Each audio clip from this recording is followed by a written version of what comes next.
ശക്തി സ്വരൂപന്മാരെ, ദൈവങ്ങളെ, MA കാരനായ എനിക്ക് 800 രൂപ ശമ്പളം കിട്ടുന്ന ജോലിയാണ് നിങ്ങൾ തന്നത്. പരാതിയുണ്ട്, പക്ഷെ ഞാൻ അത് തൽക്കാലം പ്രകടിപ്പിക്കുന്നില്ല. എത്രയോ എരപ്പാളികളെ നിങ്ങൾ ലക്ഷപ്രഭുക്കളാക്കുന്നു. എന്റെ നേരെ ഒന്ന് കണ്ണു തുറന്നൂടെ? ഹരിയാന മഹാലക്ഷ്മിയുടെ 5 ടിക്കറ്റുണ്ട്. കൂടുതലൊന്നും പറയുന്നില്ല, ഇഷ്ടമുണ്ട് അടുപ്പിക്കണം.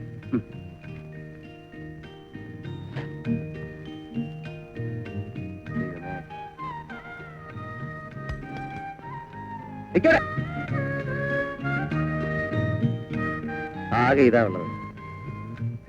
എല്ലാ ചെലവും കഴിഞ്ഞ് ബാക്കി വെച്ചതൊന്നുമല്ല. ഒരു മണിപ്പേഴ്സല്ലേ, വെറുതെ ഇതിനെ നാണം കെടുത്തണ്ട എന്ന് വിചാരിച്ചു വെച്ചതാ. ഹരിയാന സ്വാമി ശരണമയ്യപ്പ.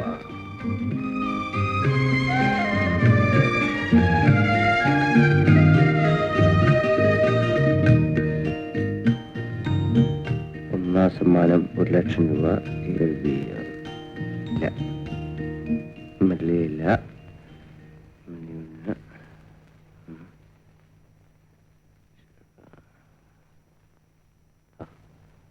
നമ്മൾ UA ഇല്ല.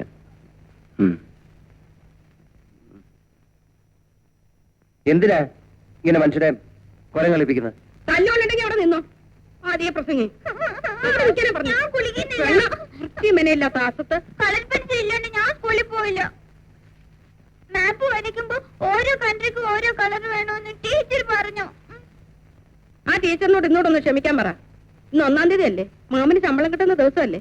വൈകുന്നേരം വരുമ്പോ എന്റെ മോക്ക് എല്ലാ കളർ പെൻസിലും മാമൻ വാങ്ങിച്ചോണ്ട് വരും കേട്ടോ. അമ്മേ, എനിക്കൊരു നായ്ക്കുട്ടി വേണം. അമ്മയുടെ കുട്ടിന് ഇത്ര വേഗം ഉണർന്നോ? എന്റെ മോക്ക് എന്ത് നായ്ക്കുട്ടിയാ വേണ്ടത്? കടിക്കുന്നത് വേണോ കടിക്കാത്തത് വേണോ?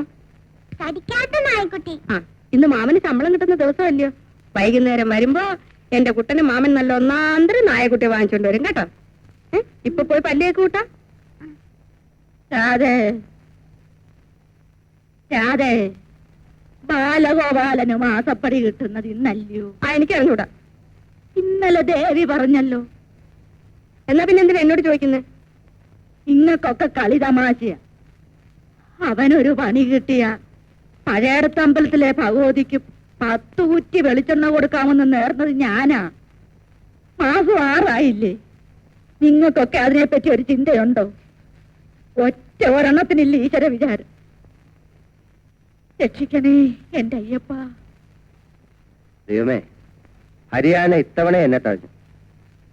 ഇന്ന് ശമ്പള ദിവസം ഒരു 100 കൂട്ടം പ്രശ്നമുണ്ട്.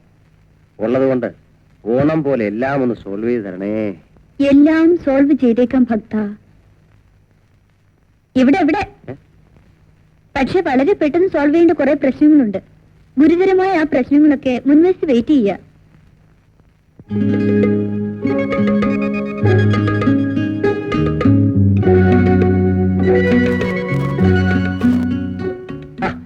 എല്ലാരും ഉണ്ടല്ലോ. എന്താ വിറക് 75 രൂപ. ശരി, എന്താ വിറകിന്റെ വില? പാല് 150. അല്ല, ഇതെന്താ രാവിലെ എല്ലാരും കൂടെ? ഒന്ന് ഓർമ്മിപ്പിക്കാൻ വന്നതാ. അയ്യോ, ഇതല്ലാതെ എനിക്ക് വേറെ ഒരു ഓർമ്മയില്ല. വൈകുന്നേരം വരണം, മറക്കണ്ട. നിൽക്കണു. ദേ, ഇങ്ങനെ. ഈ പാല് മുഴുവൻ വെള്ളമാണെന്നല്ല. വേണ്ട, നിർത്തിയേക്കാം. നിർത്താൻ വേണ്ടി പറഞ്ഞതല്ല. ശരി, ഓ. കാണാം.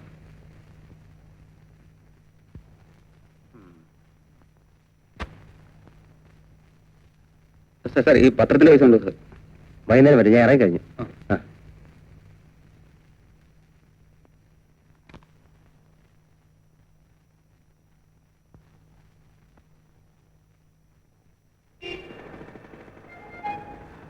ബാല, ബസ്സിൽ വരുന്നില്ലേ? കാലത്ത് ഇത്തിരി നടന്നില്ലെങ്കിലേ പിത്തം പിടിക്കും. വരുന്നേ വാ, ഒരു എക്സസൈസ് ആവട്ടെ. ബസ് ചാർജ് വേണം, ഞാൻ കൊടുക്കാം. കയ്യിലിരിക്കട്ടെ, കാശിന് വേറെ ആവശ്യം വരും. ഈ പ്രായത്തിൽ നടന്നില്ല പിന്നെ എപ്പോഴാ നടക്കുക? ശമ്പളം കിട്ടി കഴിഞ്ഞാൽ ആദ്യത്തെ 10 ദിവസം ബാലം ബസ്സിൽ പോകും. അത് കഴിഞ്ഞാൽ നടന്നു പോകും. എക്സസൈസ് ആണ്. അതെ അതെ. സംഘടന ബോധം ഇല്ലാത്ത ഒരു തൊഴിലാളിക്കും ഈ നാട്ടിൽ ഒരു രക്ഷയുമില്ല. മുതലാളി എതിർക്കാനല്ല, നമ്മുടെ തന്നെ സംരക്ഷണത്തിനാ യൂണിയൻ. നമ്മുടെ ആവശ്യങ്ങൾ അനുവദിച്ച് തന്നില്ലെങ്കിൽ അതേപ്പറ്റി അന്വേഷിച്ചാൽ പോരെ? പോരാ, തൊഴിലാളിക്ക് വേണ്ടത് സിമ്പതിയല്ല, മെച്ചപ്പെട്ട ജീവിത സൗകര്യങ്ങളാ. നമുക്ക് വിശദമായിട്ട് അതിനെപ്പറ്റി സംസാരിക്കാം. അതാവേ, അന്ന് വൈകുന്നേരം ഒരു ചർച്ചയുണ്ട്, വരണം. എന്ത് ചർച്ച? യൂണിയൻ ഫോം ചെയ്യണമെന്ന് തന്നെയാ പൊതുവെയുള്ള അഭിപ്രായം. ഇപ്പൊ കിട്ടുന്ന ശമ്പളം കൂടി ഇല്ലാതാക്കണം. എന്റെ പൊന്ന് കർണാട്ട, മനുഷ്യനെ കഞ്ഞിയും വെള്ളം കൂടി ജീവിക്കാൻ സമ്മതിക്കും. ബീരുക്കൾക്ക് കൈവരഞ്ഞ് തന്നെയാ വിധിച്ചിട്ടുള്ളത്.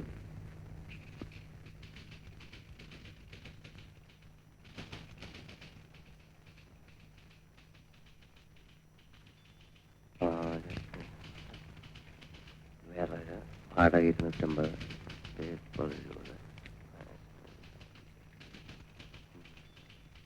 കടം വാങ്ങുക, കടം. സാർ, എം ഡി വിളിക്കുന്നു. എന്നെ? അതെ. ലോട്ടറി അടിക്കാതെ ഒരു രക്ഷയില്ല.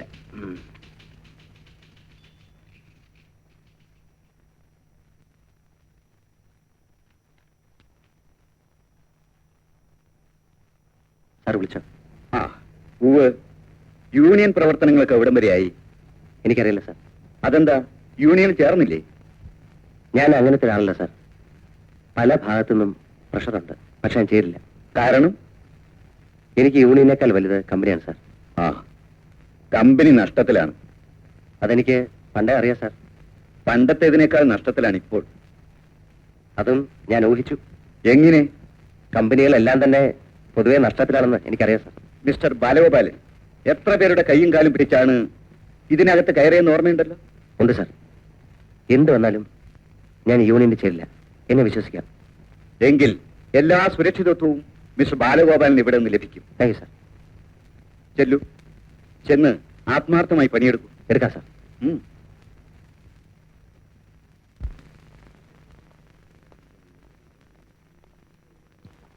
Hello, excuse me, mister Balagopalan പോയോ? ഇല്ല, അകത്തുണ്ടല്ലോ. നിങ്ങൾക്ക് എല്ലാവർക്കും ശമ്പളം കിട്ടിയോ? എന്താ ബാലഗോപാലൻ, നിങ്ങൾക്ക് കാശ് തരാനുണ്ടോ? അങ്ങനെയൊന്നുമില്ല, വെറുതെ ചോദിച്ചെന്ന് മാത്രം. വരട്ടെ.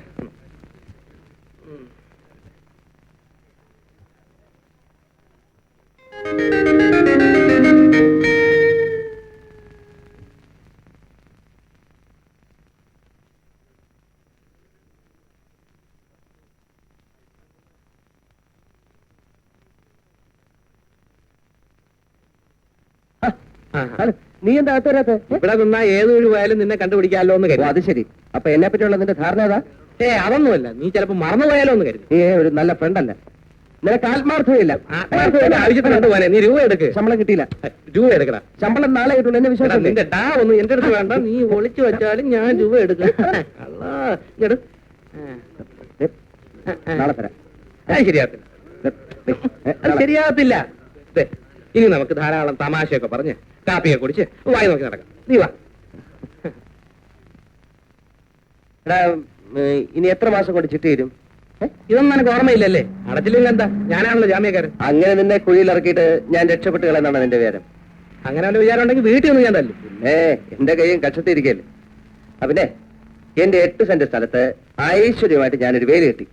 അപ്പൊ പ്രധാന പ്രശ്നം തീർന്നു. ഇനി വീട് കിട്ടിയാൽ മതിയല്ലോ. അതൊക്കെ ഞാൻ കെട്ടൂടാ. കമനീയമായ 2 നിലയുള്ള ഒരു സൗധം ഈ ബാലഗോപാലൻ അവിടെ കിട്ടും. പിന്നെ ഒരു കാര്യം, നിന്നെ അതിന്റെ അകത്ത് കേട്ടത്തില്ല, അതിൽ ദേഷ്യം തോന്നരുത്. ദേ, സന്തോഷം. ഞാൻ ദൂരെ ഒന്നും വല്ല ബൈനാക്കുറി കൂടെ സാറിന്റെ വീട് നോക്കിക്കോളാം. ബൈനാക്കുലേഴ്സ് വെച്ച് നോക്കാം, കുഴപ്പമില്ല. കേരള ഓണം 10 ലക്ഷം ടിക്കറ്റ് എടുക്കും സാർ. കാണിട്ട് വാടേ. ന്യൂമറോളജി പ്രകാരം നല്ല നമ്പറാണെങ്കിൽ എടുക്കും. തമിഴ്നാട് സാർ വേണ്ട, ഞാൻ പറയാം. ഹരിയാനയുടെ ഉണ്ടോ മഹാലക്ഷ്മി? മഹാലക്ഷ്മി എടുത്തേ. ആ. ശരി. ആ. 4.55 ലക്ഷം. അതിനെ ഒരു കാപ്പി വാങ്ങിച്ചു. ശമ്പളം കിട്ടുന്ന ദിവസങ്ങൾ നിനക്കൊന്ന് ലാവിഷായിക്കൂട്ടല്ലേ? ശരി, നിന്റെ ആശയം ഇന്ന് ഞാൻ തീർക്കും. ആ. വാ. ശരി.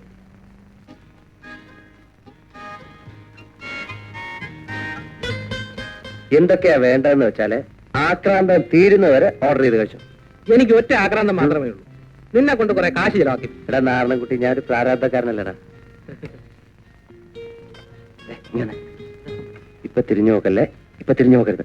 നമ്മുടെ പുറകെ ഇരിക്കുന്ന പാർട്ടീസിനെ നോക്കിക്കേ. ലൈനാ, ലൈൻ ലൈൻ.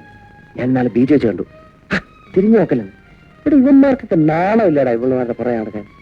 അതുമല്ല ഭാര്യയും ഭർത്താവുമായിരുന്നു. അല്ലല്ലേ, ഇവൻ നാല് ദിവസം ഇവളുടെ വീട്ടിന്റെ ഇപ്പുറത്ത് വെച്ച് ബൈക്കിൽ ഡ്രോപ്പ് ചെയ്തിട്ട് വന്നു കണ്ടു. ഓഹോ, അപ്പൊ നീ സ്ഥിരമായിട്ട് വാറ്റിക്കൊണ്ടിരിക്കാനല്ലേ? വാച്ച് ചെയ്തല്ല, അബദ്ധത്തെ ഞാൻ കണ്ടുപോയതാ. അത് നിനക്ക് എന്താണ് ഇത്ര അസൂയ? അസൂയ എനിക്കോ? എന്തിന്? 1 ലക്ഷം രൂപ തരാമെന്ന് പറഞ്ഞാൽ പോലും ഒരു പെണ്ണിന്റെ പുറകെ നടക്കാൻ ഞാൻ തയ്യാറല്ല. നാണക്കേട്. അതിന് നിന്റെ ഏതെങ്കിലും പെണ്ണ് ഇഷ്ടപ്പെട്ടിട്ട് വേണ്ടേ? അതിനിഷ്ടപ്പെടാൻ ഞാൻ സമ്മതിച്ചിട്ട് വേണ്ടേ? ഇവിടെ ഇവളുമാരുടെ പുറകെ സിനിമാ തിയേറ്ററിൽ പോവാ, റെസ്റ്റോറന്റിൽ പോവാ, ബീച്ചിൽ പോവാ. ഇവിടെ കൊടുത്തിരിക്കുന്ന സാരി നന്നായിരിക്കാന്ന് പറയാ, പൊട്ട് ഭയങ്കരമായിരിക്കാന്ന് പറയാ. ഒരുപാട് നാണക്കേട്. ദേ, ഇത്രയും പറഞ്ഞ സ്ഥിതിക്ക് ഞാൻ നിന്റെ മനസ്സൊന്ന് വിശകലനം ചെയ്യട്ടെ. എന്താ? നീ ഈ പറഞ്ഞ വികാരത്തിനാണ് മലയാള ഭാഷയിൽ മുന്തിരിങ്ങ പൊളിക്കുമെന്ന് പറയും. ഒരുപാട് മറ്റേടത്തെ വർത്താനം. ഞാനിപ്പോ തമാശ പറഞ്ഞല്ലേ? വേണ്ട. ഓ അത് ശരി. കാപ്പിയുടെ പൈസ കൊടുക്കാനുള്ള നമ്പർ ആയിരിക്കും. ശരി, വേണ്ട. അയ്യേ അയ്യേ അയ്യേ. നോക്കിയേ കാശ്.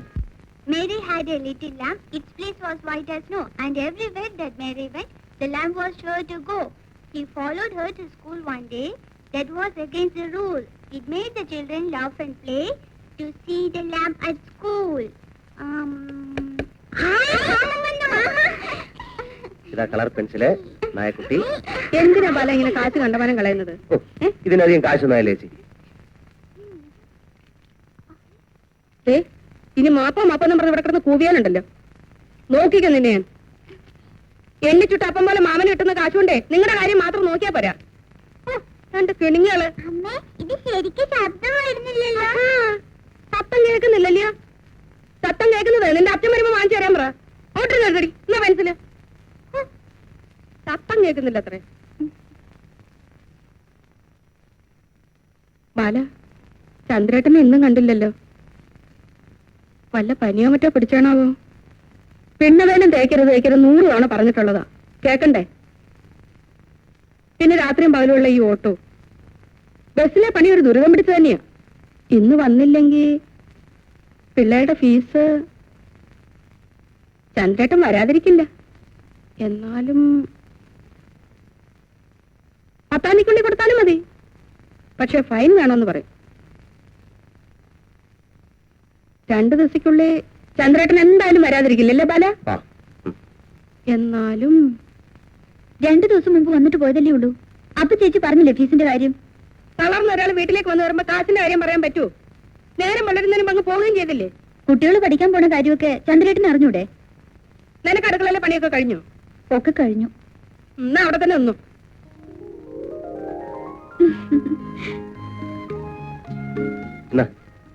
കൊടുക്കാനുള്ളവർക്കൊക്കെ കൊടുത്തു. പാലും പേപ്പറും ഒക്കെ ഈ നേരം വരെ കാത്തിരുന്നു. കാലത്ത് കൊടുക്കാം.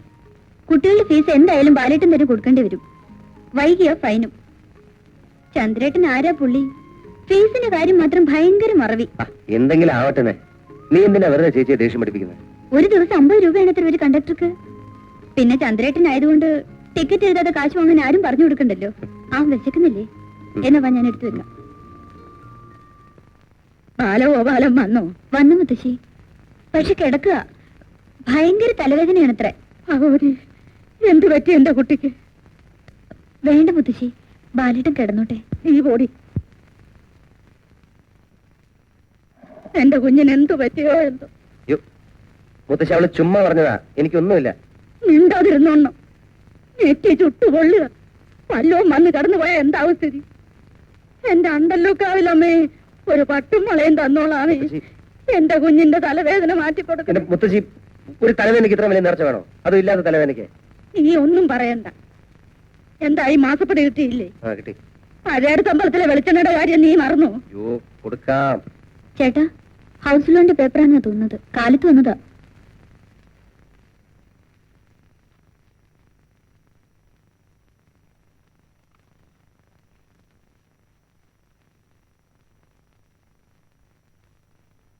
എന്താ പാലിട്ടാ, ശരിയാവൂ?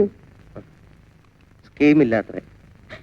എന്തില്ലെന്നാ എന്റെ ഭഗവതി? മുത്തശ്ശി, ഇതൊന്നുമല്ല. മുത്തശ്ശി പോയി കിടന്നേ. എനിക്കറിയാൻ കിടക്കാൻ. നീ പറഞ്ഞിട്ട് വേണ്ട. പ്രത്യേകിച്ച് കാരണമൊന്നുമില്ല. തൽക്കാലം ലോൺ തരാൻ നിവൃത്തിയില്ല അത്രേ. ഒന്നാമത്തെ കാര്യം ഹൗസിംഗ് ബോർഡിന് ഫണ്ടില്ല. രണ്ടാമത്തെ കാര്യം സ്ട്രോങ് റെക്കമെൻഡേഷൻ ഇല്ല. ചുമ്മാ കാശ് ചോദിക്കാനല്ല സാറേ. 8 സെന്റിന്റെ സെക്യൂരിറ്റി. പിന്നെ വീട് പണിയുടെ ഓരോ സ്റ്റേജ് കഴിയുമ്പോൾ മാത്രമേ നിങ്ങൾ പേയ്മെന്റ് എടുത്തുള്ളൂ. മണി സേഫ്. പിന്നെ വീട് പണിത് കഴിയുമ്പോൾ അത് സെക്യൂരിറ്റിയായി മാറുന്നു. ഞങ്ങൾക്കൊന്നും ചെയ്യാനാവില്ല. ഓരോ ആപ്ലിക്കേഷന്റെ പിന്നിലും കാണും ഒരു മന്ത്രി അല്ലെങ്കിൽ ഒരു രാഷ്ട്രീയ നേതാവ്. ആ വഴിക്ക് ശ്രമിച്ചു നോക്ക്. അപ്പൊ റെക്കമെൻഡ് ചെയ്യാൻ ഒരു മന്ത്രിയോ രാഷ്ട്രീയ നേതാവോ ഇല്ലാത്തവർക്കാർക്കും ഈ നാട്ടിലൊരു കൂരേറ്റി പാർക്കണ്ടേ? പിന്നോക്ക സമുദായക്കാരനായിരുന്നെങ്കിൽ എളുപ്പം ലോൺ കിട്ടുന്ന ഒരു സ്കീം ഞങ്ങൾക്കുണ്ട്. ഇനിയിപ്പോ പെട്ടെന്ന് പിന്നോക്ക സമുദായം ആവാൻ പറ്റില്ലല്ലോ. മിസ്റ്റർ ബാലഗോപാലൻ, ഇതുപോലുള്ള ഓഫീസുകളിൽ അത്യാവശ്യ കാര്യങ്ങൾ സാധിക്കുന്നതിന് പുറകിലൊരു വാതിലുണ്ട്. മേശയ്ക്ക് അടിയിലൂടെ ചില പ്രയോഗങ്ങളുണ്ട്. വഴി പറഞ്ഞു തന്നെ വളരെ നന്ദി. എന്റെ കാര്യമല്ല. അല്ല, സാറിന് തരാം, നിങ്ങൾക്ക് തരാം, ഇവിടെ ഇരിക്കുന്ന എല്ലാവരും കൊടുക്കാം. മിസ്റ്റർ ബാലഗോപാലൻ,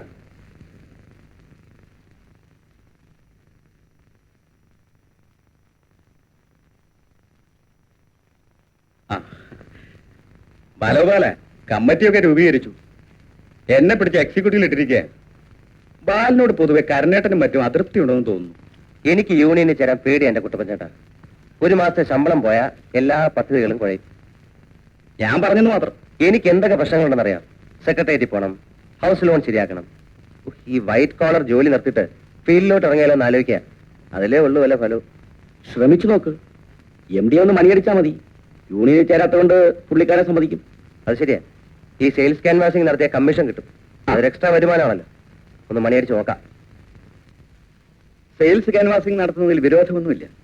പക്ഷെ ഓഫീസിൽ ലീവ് എടുക്കണമല്ലോ. എടുക്കാം സാർ. ആ ദിവസത്തെ ശമ്പളം കട്ട് ചെയ്യേണ്ടി വരും. അത് കട്ട് ചെയ്താലും കമ്മീഷൻ കിട്ടുമല്ലോ സാർ. അത് മിസ്റ്റർ ബാലഗോപാലിന്റെ മിടുക്കുപോലിരിക്കും. ആ മിടുക്കുള്ളത് കൊണ്ടാണല്ലോ ഒരു കൈ നോക്കാവുന്ന എഴുതിയത്. പിന്നെ നമ്മുടെ ഈ ഫാൽക്കൺ പ്രോഡക്ട്സിന്റെ പ്രചാരണത്തിന് വേണ്ടി വർക്ക് ചെയ്യുന്ന എനിക്ക് വളരെ സന്തോഷമുള്ള കാര്യമാണ്. ഒരു സെയിൽസ് റെപ്രസെന്റേറ്റീവിന് ഉണ്ടായിരിക്കേണ്ട ഏറ്റവും പ്രധാനപ്പെട്ട ഗുണങ്ങൾ ചുറുചുറുക്കും വാചാലതയുമാണ്. എനിക്ക് അതില്ലേ sir. You are smart. Try to be pleasing. മര്യാദയോടെ ബഹുമാനത്തോടെ നമസ്തേ പറഞ്ഞുകൊണ്ട് വേണം കസ്റ്റമേഴ്സിന്റെ മുമ്പിൽ ചെല്ലാൻ. നമസ്തേ. എന്താ? I am TP Balagopal MA from Falcon products. നിങ്ങളുടെ വീടുകൾ മോടി പിടിപ്പിക്കാനുള്ള നിരവധി കൗതുക വസ്തുക്കൾ ഞങ്ങൾ നിങ്ങൾക്ക് വേണ്ടി നിർമ്മിച്ചു തുടങ്ങിയിരിക്കുന്നു. ഹലോ. ഫാൽക്കൺ പ്രോഡക്ട്സിന്റെ ഉൽപ്പന്നങ്ങൾ എല്ലാവരും ഇഷ്ടപ്പെട്ടു തുടങ്ങിയിരിക്കുന്നു. കൊച്ചുകുട്ടികൾക്കുള്ള കളിപ്പാട്ടം മുതൽ വിക്ടോറിയൻ കാലഘട്ടത്തെ അനുസ്മരിപ്പിക്കുന്ന ഷാൻലിയർ വരെ ഞങ്ങൾ നിങ്ങൾക്ക് വേണ്ടി ഉണ്ടാക്കുന്നു. ഇതാണ് ഫാൽക്കൺ പ്രോഡക്ട്സിന്റെ പ്രധാനപ്പെട്ട ഒരു ഐറ്റം. എന്ത് മിനുക്കം, എത്ര എളുപ്പം, വിലയോ തുച്ഛം, ഗുണമോ മെച്ചം. ഇപ്പൊ ഇതൊന്നും ഞങ്ങൾക്ക് വേണ്ട. നാനാവർണ്ണത്തിലുള്ള വാൾപേപ്പറിന്റെ ആവശ്യം ഇപ്പൊ ഇല്ല. ഇപ്പോഴെന്നല്ല, എപ്പോഴെങ്കിലും ആവശ്യമായിട്ട് വരുമ്പോ ഓർമ്മിക്കാം ഫാൽക്കൺ പ്രോഡക്ട്സ്. പൊടി പുരണ്ടാലോ ചളി പുരണ്ടാലോ നിമിഷ നേരം കൊണ്ട് നിങ്ങൾക്ക് ഇത് കഴിക്കളയാം. ക്ഷമിക്കണം, ഞാൻ എന്റെ ഡെമോൺസ്ട്രേഷൻ ഒന്ന് കാണിച്ചു തരാം. വരൂ വരൂ. എടോ, ഞങ്ങൾക്കിത് താല്പര്യമില്ല. Sir, just see please. ഞങ്ങൾക്ക് ആവശ്യമില്ലെന്ന് പറഞ്ഞില്ലേ? മാഡം, ഇത് ഒട്ടിച്ചു കഴിഞ്ഞാലേ താല്പര്യം ഉണ്ടാവുള്ളൂ. ഒന്ന് കാണുന്നതിനെന്താ? പ്ലീസ് ഒന്ന് ജസ്റ്റ്.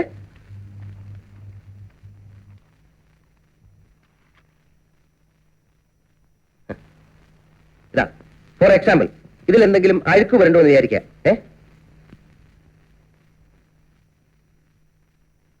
എന്ത് ചെയ്യും? നിമിഷ നേരം കൊണ്ട് വെറും പച്ചവെള്ളം ഉപയോഗിച്ച് ഞാൻ ഇത് കഴിക്കളയാം.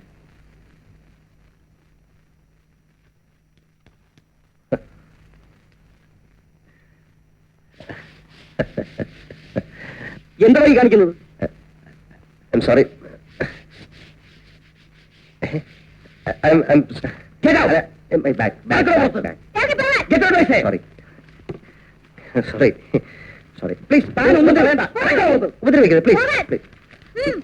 ക്ഷമിക്കണം. Sorry. I'm sorry. Sorry. Wallpaper. എനിക്കൊരു സംശയം. ഇങ്ങനെ ഓരോന്നിന്റെ പേരും പറഞ്ഞ് പകല് വന്ന് സ്ഥലവും കണ്ടുവെച്ച് രാത്രി കക്കാൻ കുറെ ആളുകൾ ഇറങ്ങിയിട്ടുണ്ട്. ഇയാൾ അക്കൂട്ടത്തിൽപ്പെട്ടതാവോ? വിശ്വസിക്കാൻ പറ്റില്ല.